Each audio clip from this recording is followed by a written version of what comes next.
It's the Victoria Day-long weekend, the unofficial start to summer. This means a lot more drivers are on the roads, and police are keeping a sharper eye out for unsafe drivers. Joining us now with some safety tips is Tammy Ezer. She is the marketing director with InsuranceHotline.com. She joins us in Toronto. Thank you very much for taking the time. Thanks for having me. So what should we watch out for? The average driver out there should be looking for what in terms of defensive driving, trying to stay safe? Absolutely. At the end of the day, it's always about obeying the rules of the road and making sure that you're staying as safe as possible. The best thing to do is be a defensive driver, be aware of everything that's happening around you on the road so that you can take advantage of opportunities to avoid things. Now, this weekend rolls around and the nature of the traffic changes. What's the difference between traffic on the road, say, Friday night and going into this weekend compared to weeks before now?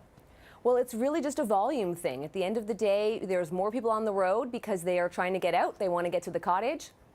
And I think there's also a little bit of frustration because people are anxious to get to the cottage. So it creates a little bit of tension. Tensions are high and people start to act out. So you really have to be extra specially careful this time of year.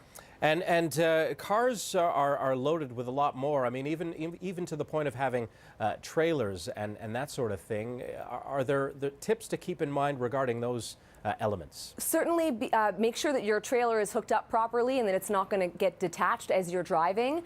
And if you have to bring a bunch of things with you, it's good to actually add in a trailer. Don't try and stuff everything into the car because you might end up impeding your vision.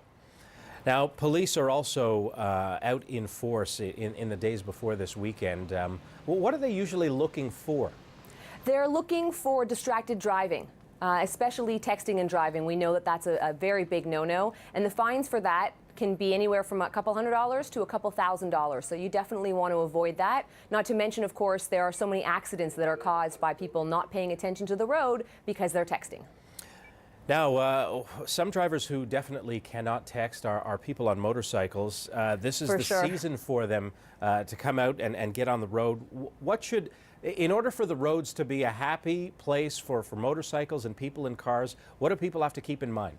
One of the most important things to keep in mind for motorcyclists is to dress in an appropriate manner. So that's bright colors, reflective things that people can see you coming, and to make sure that you're really covered from head to toe in leather or Kevlar to make sure that you're protected in case something happens.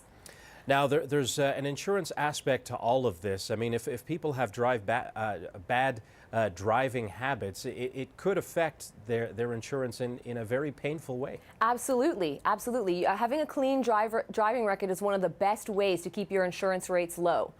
Good thing to note, though, is that if you do have an incident, you're not out of luck. You can always shop your rate on a site like InsuranceHotline.com and potentially save some money. Tammy Ezer with InsuranceHotline.com. Thank you very much and have a great weekend. Thank you.